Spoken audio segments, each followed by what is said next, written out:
Hi friends, welcome to நம்பூஸ் lifestyle. இன்றைக்கி நம்ம டீ கேக் எப்படி செய்யலான்னு பார்க்கலாமா? அதுக்கு ஃபஸ்ட்டு 4 முட்டை எடுத்துக்கிடலாம். இப்போ 4 முட்டையை ஒன்று ஒன்றா உடச்சி ஊற்றிக்கிடலாம்.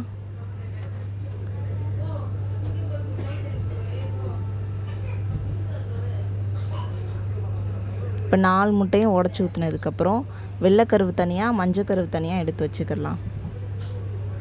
ஏன்னா நம்ம வெள்ளைக்கருவில் தான் சீனி போட்டு நம்ம பீட் பண்ண போகிறோம்.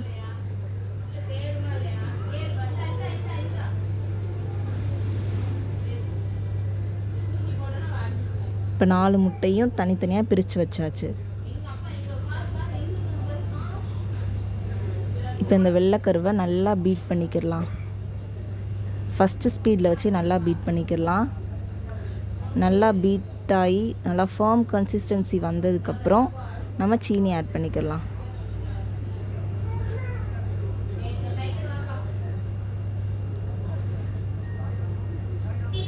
இப்போ நல்லா ஃபோம் மாதிரி வந்துருச்சா?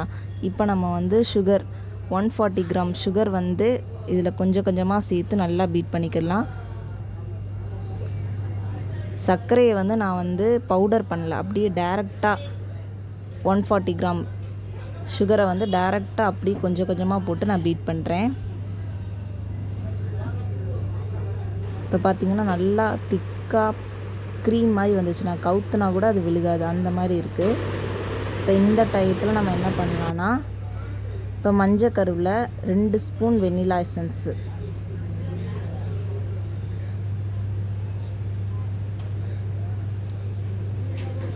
கால் டீஸ்பூன் பைனாப்பிள் எசன்ஸு,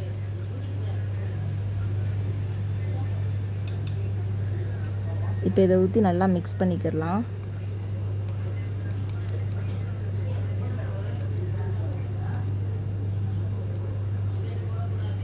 இப்போ இதெல்லாம் நல்லா மிக்ஸ் ஆனதுக்கப்புறம் நம்ம பீட் பண்ணி வச்சுருக்கோம்ல சுகரும் எக் ஒயிட்டையும், இப்போ அதில் இதை கொஞ்சம் கொஞ்சமாக போட்டு பீட் பண்ணிக்கிடலாம்.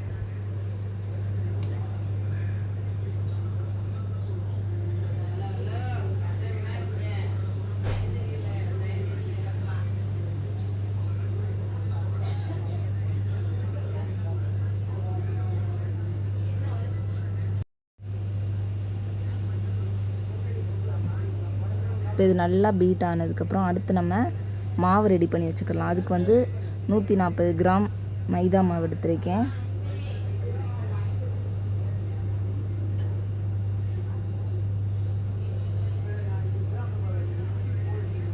இப்போ அதில் 1 டீஸ்பூன் பேக்கிங் பவுட்ரு,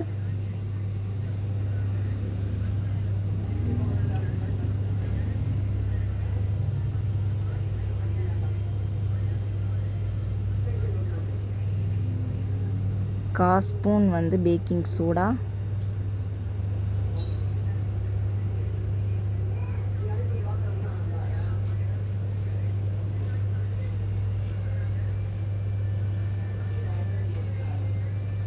இப்போ இதெல்லாம் நல்லா மிக்ஸ் பண்ணிக்கிடலாம். இது எல்லாம் நல்லா மிக்ஸ் ஆனதுக்கப்புறம் இப்போ 2 பிஞ்ச் அளவுக்கு சால்ட்டு சேர்த்துக்கிடலாம். சேர்த்து இதை நல்லா மிக்ஸ் பண்ணிக்கிடலாம். இப்போ நல்லா மிக்ஸ் பண்ணதுக்கப்புறம் நம்ம ஃபஸ்ட்டு பீட் பண்ணி வச்சுருக்கோம்ல ஒயிட் யோக், அதில் 60 ml வாசனை இல்லாத ஆயில் சேர்த்துக்கலாம்.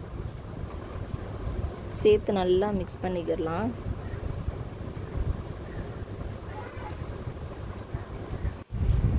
இப்போ இதை ரொம்ப ஃபோர்ஸாக மிக்ஸ் பண்ணாமல் லைட்டாக மெதுவாக மிக்ஸ் பண்ணணும். ஏன்னா அப்புறம் ரொம்ப ஃபோர்ஸாக மிக்ஸ் பண்ணிட்டோம்னா நம்மளுக்கு சாஃப்ட்னஸ் கிடைக்காது, ஹார்டாக ஆயிரும் கேக்கு. இப்போ நல்லா மிக்ஸ் ஆனதுக்கப்புறம் நம்ம எடுத்து வச்சுருக்க மாவை இதோட சேர்த்துக்கலாம். கொஞ்சம் கொஞ்சமாக சேர்த்து மிக்ஸ் பண்ணுங்கள்.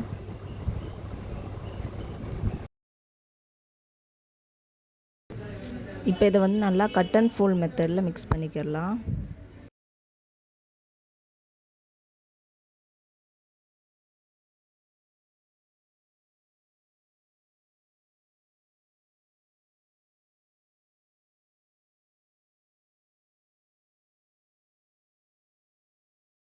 இப்போ அடுத்து இன்னும் கொஞ்சம் இருக்கிறத போட்டு மிக்ஸ் பண்ணிக்கிடலாம்.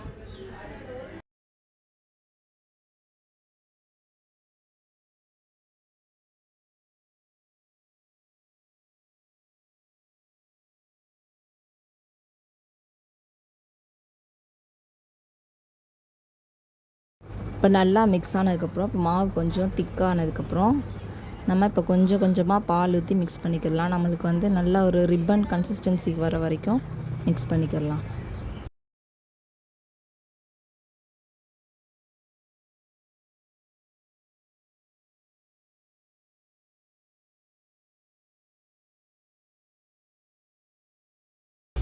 இப்போ இது மிக்ஸ் பண்ணி வச்சதுக்கப்புறம் இப்போ நம்ம வந்து டின்னை ரெடி பண்ணிக்கிடலாம். அது கொஞ்சம் ஆயில் அப்ளை பண்ணி கொஞ்சமாக மாவு போட்டு டஸ்ட் பண்ணி வச்சுக்கலாம். இப்போ இதில் நம்ம எடுத்து வச்சுருக்க பேட்டரை ஊற்றிடலாம்.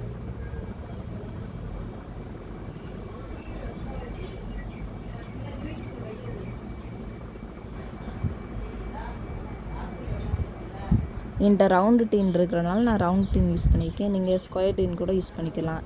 ஏன்னா டீ கேக் அந்த ஷேப்பில் இருக்கிறனால நம்ம ஸ்கொயர் டின் யூஸ் பண்ணிக்கலாம். இப்போ 2 தடவை டேப் பண்ணிக்கலாம். ஏர் பபிள்ஸ் இருந்தால் ரிலீஸ் ஆயிரும். இப்போ 10 நிமிஷம் ப்ரீ ஹீட் பண்ண பாத்திரத்தில் நம்ம கேக் டின் அதில் வச்சிடலாம்.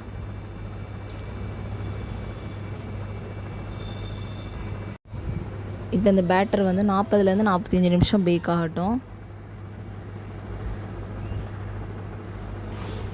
நல்லா பேக் ஆனதுக்கப்புறம் ஒரு கத்தியோ இல்லை ஸ்பூனோ வச்சு செக் பண்ணிக்கலாம். செக் பண்ணும்போது ஒட்டாமல் வந்துச்சுன்னா கேக் ரெடி. அவ்வளோதான், நம்ம டீ கேக் ரெடி ஆயிடுச்சு. இப்போ நல்லா ஆறுனதுக்கப்புறம் இது நம்ம வந்து இன்னொரு பிளேட்டுக்கு ட்ரான்ஸ்ஃபர் பண்ணிக்கலாம்.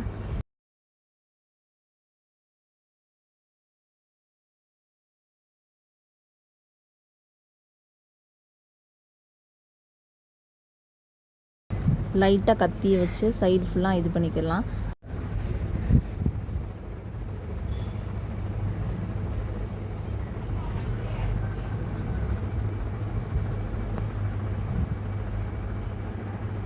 நல்லா சாஃப்டான ஸ்பாஞ்ச் டீ கேக் ரெடி ஆயிடுச்சு.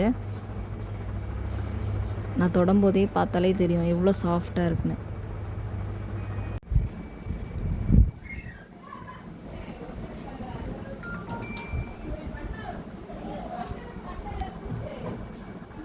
இப்போ நான் கட் பண்ணும்போது பார்த்தாலே தெரியும் கேக் எவ்வளோ சாஃப்டாக இருக்குன்னு.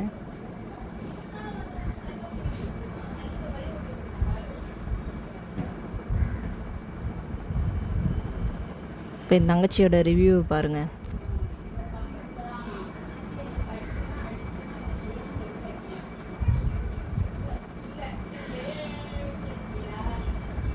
இப்போ அவ்வளோதான். இப்போ நம்ம வந்து டீ கேக் ஷேப்க்கு பீஸ் போட்டு எடுத்துக்கலாம்.